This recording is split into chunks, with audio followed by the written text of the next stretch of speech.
তেমনি একজন শ্রমিক ছিলেন জন হেনরি।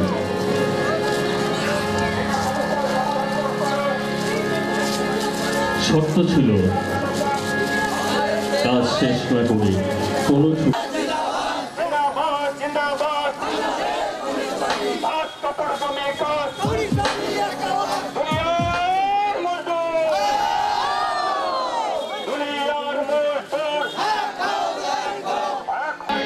হাতুড়ির তালে তালে শীষ দিয়ে গান গেয়ে খুশি মনে কাজ করে রাত দিন। হো হো হো হো খুশি মনে কাজ করে রাত দিন। হো হো হো হো খুশি মনে কাজ করে রাত দিন। নাম তার ছিল জন হেনরি। হাতুড়ির ঘায়ে ঘায়ে রাত যায় কেটে, রেল লাইন পাতা হবে হেনরির। হাতুড়ির ঘায়ে ঘায়ে রাত যায় কেটে, হায় হায় হায় হায় ঘায়ে ঘায়ে রাত যায় কেটে, হায় হায় হায় হায় ঘায়ে ঘায়ে রাত যায় কেটে।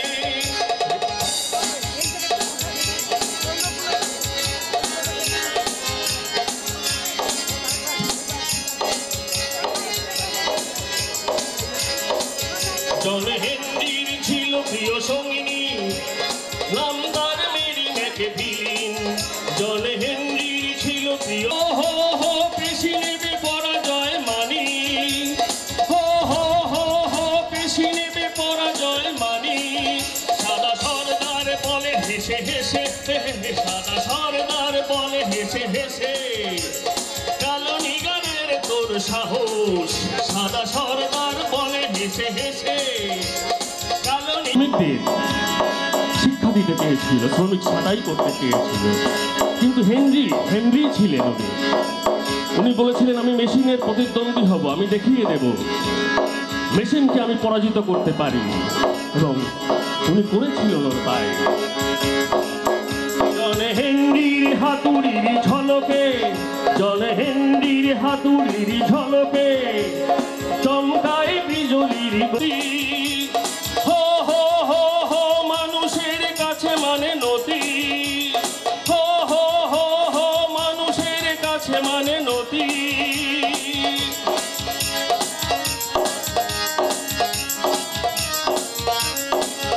জন হেনরি জিতে গেছিল। মানুষের সৃষ্টি দুরন্ত স্প্রিন্ডিল হেনরির দক্ষতার সাথে হেরে গেছিল। অর্থাৎ একটা স্প্রিন্ডিল একটা দিনে যত কাজ করেছিল, জন হেনরি তার নিজে বাহুবলে তার থেকে বেশি কাজ করেছিল।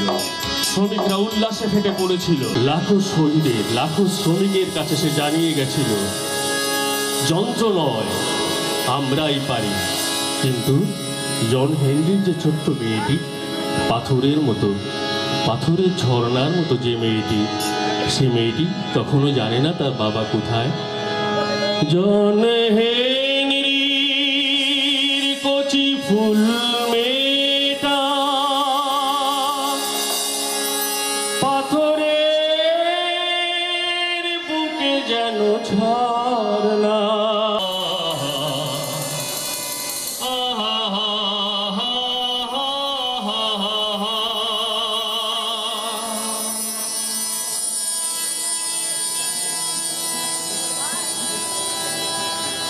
জাগো জাগো জাগো সর্বহারা, অনশন বন্দীকৃত দাস। শ্রমিক দিয়াছে আজি সারা, উঠিয়াছে মুক্তির আশ্বাস। জাগো জাগো জাগো সর্বহারা, অনশন বন্দীকৃত দাস। শ্রমিক দিয়াছে আজি সারা, উঠিয়াছে মুক্তির আশ্বাস। সনাতন জীর্ণ কুয়াশা পূর্ণ করি জাগো জনগণ।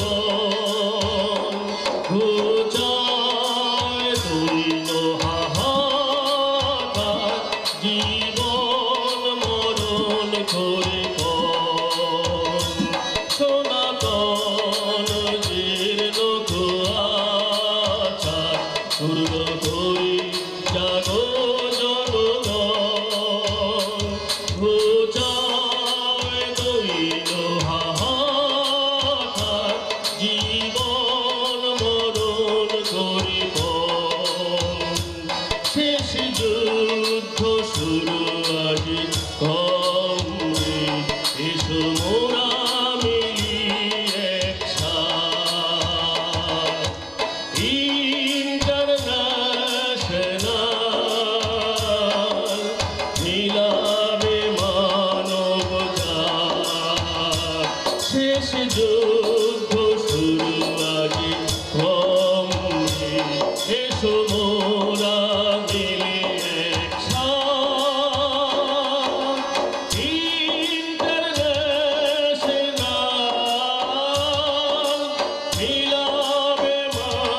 বাংলাদেশের কমিউনিস্ট পার্টি জিন্দাবাদ জিন্দাবাদ জিন্দাবাদ জিন্দাবাদ বাংলাদেশের কমিউনিস্ট পার্টি আজকের সম্মেলন সফল হোক সফল হোক সার্থক হোক জিন্দাবাদ জিন্দাবাদ জিন্দাবাদ বাংলাদেশের কমিউনিস্ট পার্টি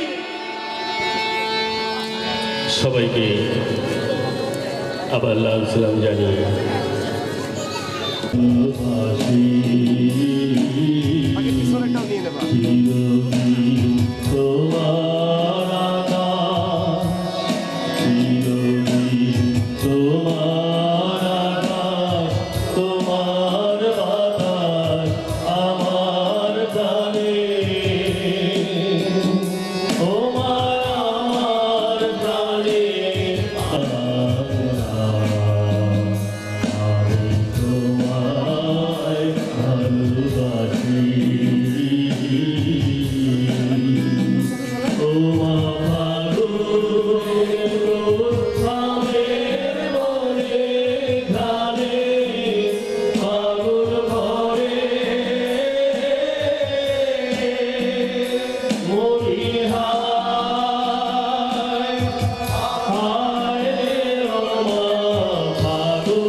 বাংলাদেশের কমিউনিস্ট পার্টি জিন্দাবাদ জিন্দাবাদ জিন্দাবাদ জিন্দাবাদ বাংলাদেশের কমিউনিস্ট পার্টি নবম জেলা সম্মেলন দুনিয়ার মজদুর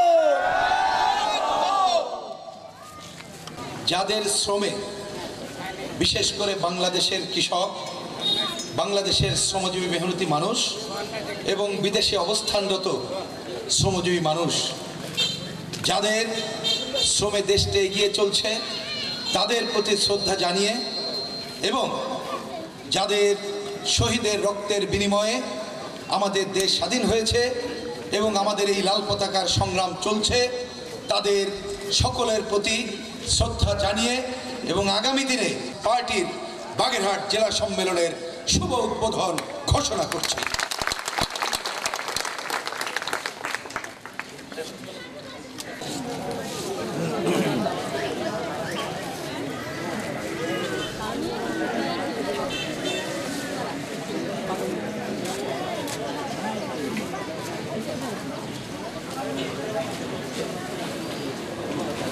স্থায়ী কোনো সমস্যা এবং সেই সমস্যার সমাধানের কোনো উদ্যোগ বাংলাদেশের সরকার এবং দায়িত্বশীল যে সমস্ত প্রতিনিধি তাদের মাধ্যমে দেখতে পাচ্ছি না। আমাদের বাগেরহাটকে ঘুরে উন্নয়নের নানা ফাঁকা বুড়ি অভাবেও আমরা কার্যকর এবং বাস্তবসম্মত এবং জনগণের উপকার হতে পারে এই রকম কোনো প্রকল্প আমরা দেখছি না। আপনারা জানেন রামপালে আপনারা জানেন মোংলায় ট্রেন লাইন আসবে, সেই ট্রেন লাইনের যে পথ, সেই পথ হচ্ছে পদ্মা ব্রিজ পার হবে, ভাঙা আসবে, সেখান থেকে নড়াইল যাবে, যশোর যাবে, তারপর বেনারপুর যাবে এবং যশোর খুলনা যে রেলপথ, একমাত্র যত যোগাযোগের যে মাধ্যম আমাদের যে সড়ক পথ, সেই সড়ক পথের নানা অরাজকতা নৈরাজ্যকর অবস্থা থেকে এই জনপদের মানুষ মুক্তি পাবে। আমি বক্তব্য দীর্ঘায়িত না করে আমাদের কেন্দ্রীয় নেতৃবৃন্দ উপস্থিত হয়েছেন, তাদের কথাই শুনবো।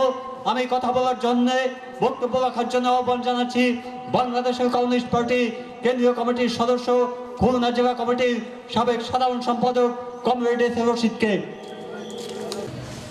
উদ্বোধনী সমাবেশের সংগ্রামী সভাপতি, মঞ্চে উপবিষ্ট আমাদের পার্টির কেন্দ্রীয় নেতৃবৃন্দ, জেলা নেতৃবৃন্দ এবং সংগ্রামী কমরেড বন্ধুরা, সকলকে আমার নিজের পক্ষ থেকে শুভেচ্ছা এবং অভিনন্দন। বন্ধুরা, শুরুতে আমাদের নেতা ফারুক হাসান জুয়েল বলেছেন, একটি দুঃসময় আমরা পার করছি, যখন আমরা সারা দেশে আমাদের কমিউনিস্ট পার্টির জেলা সম্মেলনগুলো অনুষ্ঠিত হচ্ছে, তার কিছুদিন আগে থেকে সারা দেশে সাম্প্রদায়িক ফ্যাসিস্ট জঙ্গি শক্তি উত্থান ঘটেছে, অনেক অঘটন তারা ঘটিয়েছে সারা দেশে, সে কথা আমাদের সকলেরই জানা। আজকে হত্যাকাণ্ড করা হয়েছিল, তার আগে যশোরে উদীচী সম্মেলনে, ছায়ানটের অনুষ্ঠানে এবং আমাদের সমাবেশের পরে সারা দেশে এই হত্যাকাণ্ড সংঘটিত হয়। সেদিন আমাদের কমিউনিস্ট পার্টির পক্ষ থেকে তৎকালীন প্রধানমন্ত্রীকে বলা হয়েছিল, আমাদের নেতৃবৃন্দ দেখা করে বলেছিলেন, এই যে জঙ্গি শক্তি উত্থান হয়েছে, এই জঙ্গি শক্তি শুধুমাত্র সিপিবি, ছায়ানট কিংবা উদীচী হত্যাকাণ্ডের মধ্যে সীমাবদ্ধ থাকবে না, সারা দেশে এটি ছড়িয়ে যাবে, সেই আলামত আমরা বুঝতে পারছি। এবং আমরা দেখলাম পর্যায়ক্রমে সারা দেশে মসজিদে, মন্দিরে, সারা দেশে আদালতে, সব জায়গাতে নতুন করে যেটা শুরু হয়েছে, এর বিরুদ্ধে যদি এখন সরকার কোনো বলিষ্ঠ ভূমিকা পালন না করে, দেশের মানুষ যদি এর বিরুদ্ধে জেগে না ওঠে, এই ঘটনা আরও অনেক দূর পর্যন্ত যাবে বলে আমরা মনে করি। সংগ্রামী বন্ধুরা, তাই আমরা কমিউনিস্ট পার্টির পক্ষ থেকে আমরা বলেছি, আসুন এই সন্ত্রাসের বিরুদ্ধে, এই জঙ্গিবাদের বিরুদ্ধে, এই ফ্যাসিস্ট শক্তির বিরুদ্ধে সারা দেশের মানুষ ঐক্যবদ্ধ হয়ে লড়াই সংগ্রাম করতে হবে। বন্ধুরা, আমরা কমিউনিস্ট পার্টি আমরা সম্মেলন করছি, আমরা সম্মেলনে আমাদের করে বিদেশে টাকা পাঠায়, তারা দুরবস্থায় জীবনযাপন করে। আজকে গার্মেন্টস শ্রমিকরা যারা অর্থনীতির মূল চালিকা শক্তি, তাদের অবস্থা একই। ফলে আমরা বলেছি, এত সব প্রতিকূল অবস্থার মধ্যে এই শ্রমজীবী মেহনতি গরিব মানুষ যারা আমাদের অর্থনীতি চাঙ্গা রেখেছে, যারা আমাদের দেশকে এগিয়ে নিয়ে যাচ্ছে, সেই মানুষগুলো আজকে দুরবস্থা, সেই নায়কের আজকে দুরবস্থা। আমরা এও বলেছি, যারা এই প্রতিকূল অবস্থার মধ্যে দেশের এই জায়গায় নিয়ে এসেছে, সেই মানুষগুলোর হাতে যদি রাষ্ট্রের ক্ষমতা দেওয়া হয়, তাহলে কি অসাধ্য না তারা সাধন করতে পারবে, সেই কথাও আমরা বলেছি। ফলে আজকে কমিউনিস্ট পার্টি বাংলাদেশ সম্মেলনে আমি সেটাই বলতে চাই, বন্ধুরা, আজকে সেই গরিব মেহনতি শ্রমজীবী মানুষের হাতে রাষ্ট্র ক্ষমতা নেওয়ার যে লড়াই, সেই লড়াই সংগ্রাম জোরদার করতে পারলে সত্যিকার অর্থে বাংলাদেশের উন্নয়ন সম্ভব। আর সেই উন্নয়নের জন্য, সেই বিকল্প শক্তি সমাবেশের জন্য কমিউনিস্ট পার্টি এই দ্বিদলীয় যে মেরুকরণ, এর বাইরে বাম বিকল্প শক্তি সমাবেশের আহ্বান করেছে। তাই আসুন সেই বিকল্প শক্তি সমাবেশের শরিক হই, লড়াই সংগ্রাম করি এবং মেহনতি মানুষের রাষ্ট্র ক্ষমতা। ধন্যবাদ। ধন্যবাদ কমরেড এস এ রশিদ। আমি বক্তব্য রাখার জন্য আহ্বান জানাচ্ছি বাংলাদেশের কমিউনিস্ট পার্টি কেন্দ্রীয় কমিটির সদস্য, খুলনা জেলা কমিটির বিপ্লবী সভাপতি ডক্টর মনোজ দাস। বক্তব্য রাখছেন বিপ্লবী নেতা কমরেড মনোজ দাস। সংগ্রামী বন্ধুরা, আজকে যখন এই সম্মেলন আমরা উদ্বোধন করছি, এই উদ্বোধনী সমাবেশ হচ্ছে, তখন বাংলাদেশের মানুষের কাছে সবচেয়ে অগ্রগণ্য বিষয় কি, বাংলাদেশের মানুষের সবচেয়ে বিপদ কি? আজকে বাংলাদেশের মানুষের কাছে সবচেয়ে অগ্রগণ্য বিষয় হচ্ছে সাম্প্রদায়িকতা, জঙ্গিবাদ,